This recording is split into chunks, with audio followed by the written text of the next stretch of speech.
Bismillahirrahmanirrahim. Isim isyarah adalah kalimat yang menunjukkan kata tunjuk. Isim isyarah sendiri dibagi menjadi dua, lil qarib dan lil ba'id. Ketika lil qarib itu dibagi menjadi dua, mudzakkar dan muannas. Ketika mudzakkar itu aja tiga, mufrad tasnya jamak. Ketika mufrad yaitu hadza. Ketika tasnya hadzani, dan ketika jamaknya haulai. Ketika muannas itu hadhihi, ketika tasnya hatani, dan ketika jamaknya haulai.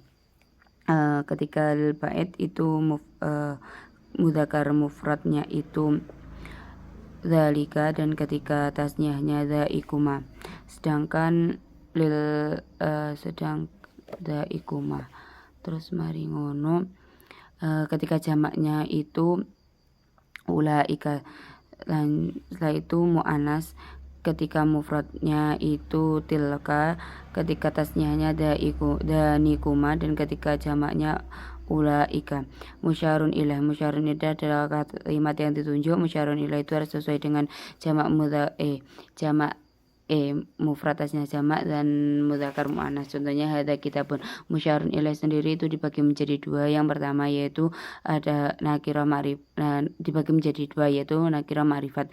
Musyarun ilaih sendiri itu ketika nakirah itu sudah ditentukan sebagai khobar, itu contohnya hadza kitabun. Ketika ma'rifat itu ada dua, bisa menggunakan alif lam dan tidak bisa menggunakan alif lam.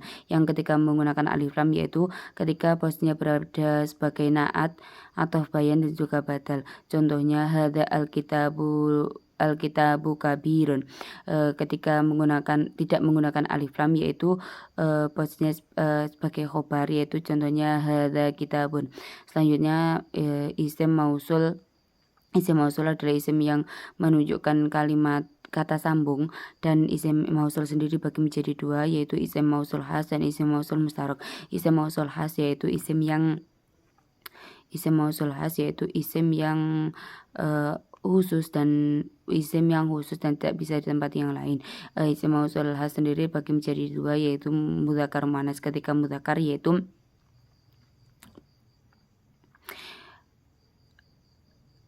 alladzi, ketika tasnya alladzani, alladzaini, dan ketika jamaknya alladzina. Contohnya alladzi yaktubu darsa.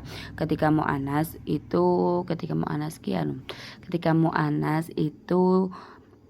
mufradnya itu alati, tasnyanya alatani, alataini, dan jamaknya alati. Contohnya ja'allati taktubu darsa. Setelah itu mustarok, isim mausul mustarok itu dibagi menjadi dua, akil dan ghairu akil. Ketika akil itu ada lafadz mannya, dan ketika ghairu akil itu hanya ma. Setelah itu silat mausul dan abid. Sila mausul adalah jumlah ismiyah atau fi'liyah yang jatuh setelah isim mausul. Sedangkan abid yaitu dhamir yang terkandung dalam isim mausul. Setelah itu ada muhal bihal. Muhal bihal adalah kalimat yang menambahkan alif lam. Contohnya kitabun menjadi alkitabu. Kitabunnya itu dhamma tanwinnya itu dilangi dan ditambahi huruf al, dhamma tanwinnya itu harus dihilangkan. Setelah itu isim alam yaitu isim yang menunjukkan kata nama, dan isim alam itu menunjukkan kata nama. Contohnya Muhammadun, Hindun.